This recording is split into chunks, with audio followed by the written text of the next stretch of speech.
Hi, நான் உங்களோட Venkat from Vicky ticket Kashiv Infotech. ரொம்ப சந்தோஷமாக இருக்குது இன்றைக்கி நான் உங்களை மீட் பண்ணுறதில்ல. ஸோ பயங்கர ஹாப்பியாக இருக்குங்க. ஏன்னா ஒரு சூப்பரான கேள்வி ஒரு தம்பி கேட்டிருக்காரு. இந்த நான் நைட்லேருந்து ஐடி போகிறது அப்படின்ட்டு அதை பற்றி பார்க்கலாங்க. Arvind David sir, I am art student, MA history. சரி, ஓகே. நான் ஆரக்கிள் எஸ்கியூஎல் படிக்கலாமா சார்? ஜாப் ஆப்பர்ச்சுனிட்டி எப்படி இருக்குது இந்த இயர்? நான் ஐடி டு ஐடி போக முடியுமா? இது ஒரு நல்ல கேள்வி தம்பி.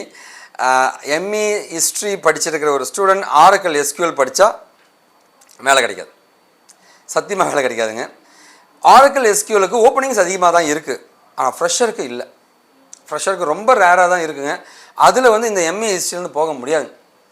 நான் ஐடிலேருந்து ஐடி போக முடியுமானா யாராலையும் போக முடியும். எம்ஏ ஹிஸ்ட்ரியால் போக முடியுமானா போக முடியும்.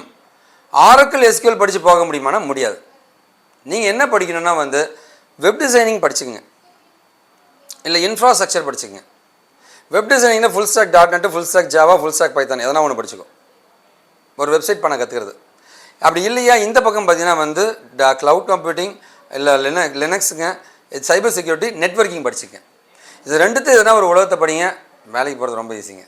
நீங்கள் எங்களை காண்டாக்ட் பண்ணலாங்க, நம்பர்ஸ் கொடுத்துருப்பேங்க, அண்ட் ரெஜிஸ்ட்ரேஷன் ஃபார்ம் நான் தரேங்க. அது மூலமாக காண்டாக்ட் பண்ணுங்கள், உங்களுக்கு எல்லா உதவியும் நாங்கள் பண்ண தயாராக இருக்குங்க. ஸோ கண்டிப்பாக இந்த வீடியோ பிடிச்சவங்க பெரிய நம்பிக்கையோடு இந்த வீடியோ முடிக்கிறேங்க. கண்டிப்பாக உங்கள் ஃப்ரெண்ட்ஸுங்க ஷேர் பண்ணுங்கள். ஏங்க ஷேர் பண்ணோம்? நல்லதை பகிர்வோம், நல்ல சமுதாயத்தை உருவாக்கும். நாம் வீழ்ந்தாலும் நம் இனம் வாட்டுங்க. வாழ்க Tamil. This is Venkat sign from Vicky ticket Kashiv Infotech.